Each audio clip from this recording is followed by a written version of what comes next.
What is up? Good morning, GM everyone. GM.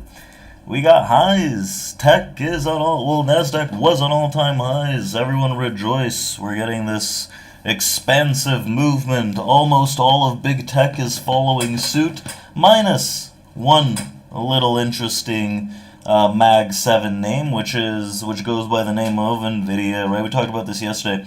So we had a nice move in tech to the upside swing, right? These guys printed some new highs I guess like throughout the majority of yesterday, before we had a little capsizing into the end of the day, and we held some kind of downside momentum movement that transpired and is going on even today here pre-market, right, with the other inflation data that was expected today pre-market, the PPI data. We saw the CPI that came out yesterday. The PPI comes out this morning slightly spicier than expected, right, which is bringing about the drawback that we're seeing in the equity market currently, pulling off of these highs a decent bit, right? But are we done? Is the party over? Is it only one day of all-time high movement and then we just capsize? I don't personally think so, but we're getting to a point where it is getting a little overdone in a sense, is getting a little fragile in another sense. So the PPI data comes out, right? The year-over-year figure was expected at 2.6. The actual number that came out was 3.0, so 0.4% higher than expected.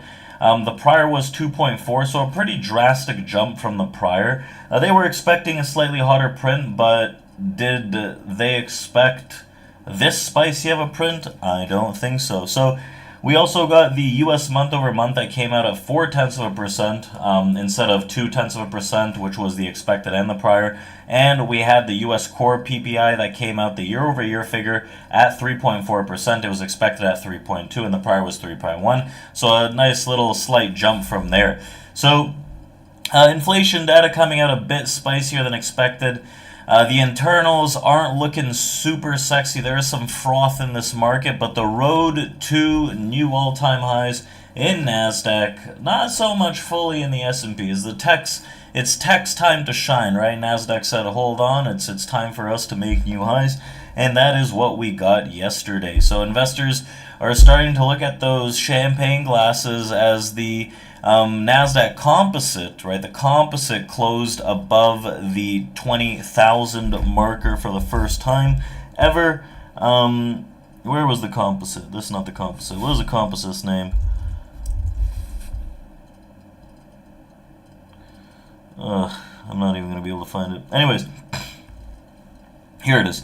So it closed above the 20,000 marker for the first time ever, right? We trade the futures and look at the futures, so we're about to go to, Nasdaq's trying to get to 22,000 on the futures front here. So, helping notch the new all-time highs were were in part due to the latest CPI numbers. We had a lot of big tech names like Google that just expanded into new all-time highs, which had, right, some say in this type of ATH movement realistically.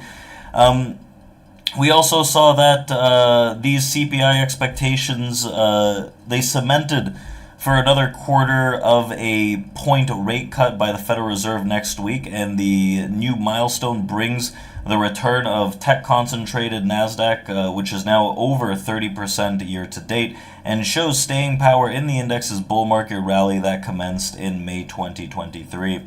So the big catalysts for the move were fresh record highs for names like Google, Alphabet, right? We had a staggering gain of 5.5% yesterday. We're slightly pulling back here pre-market, but wow, what a day it was. Amazon as well notched into highs yesterday, if I'm not mistaken, just barely. We saw that Meta also tried to climb into those highs.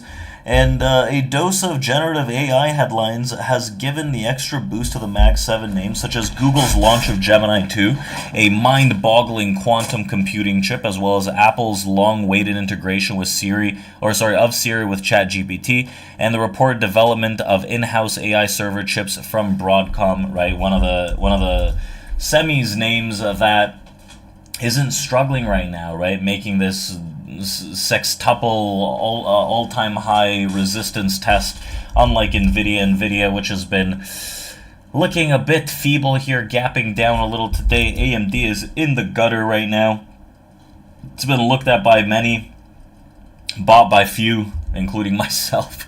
So there are some names that are still holding things out, right? You see Tesla is continuing its monster climb, continuing this 70% advance since the president-elect Donald Trump's victory only a month ago. So year to date, it's probably up around the same realistically, but what a monstrous move we've had here after the earnings period as well. Tesla has just taken this thing.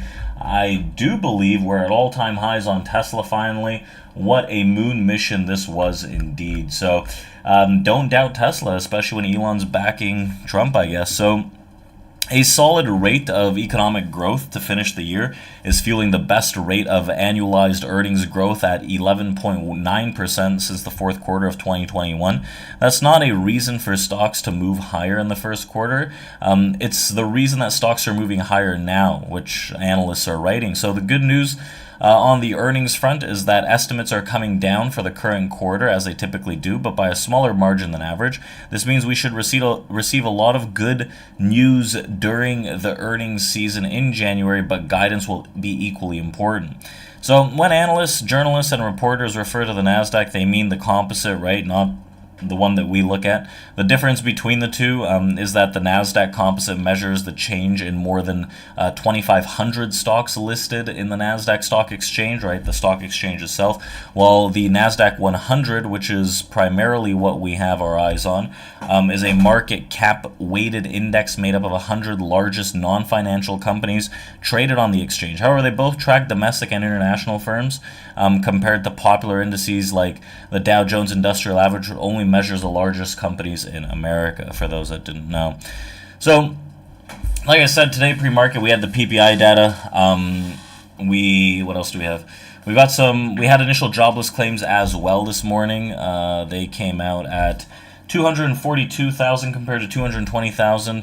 U.S. continued jobless claims came out at 1.886 million versus 1.877 million. So drops on those, which are, increases, I would say, which are bearish overall. So we have two bearish reports here pre-market, as both the S&P and NASDAQ right now are kind of struggling to sustain any kind of buy momentum, right? We've hit these two key areas right now on both these assets, but it doesn't seem like the buy side really wants to show too much of an expansion. I think NASDAQ, it's fighting with that 660 area. I think that 660 realistically is a spot to hold if we're going to hold that buy side. The S&P just tags above the 80 and then fails. So S&P is a much, much weaker market right now.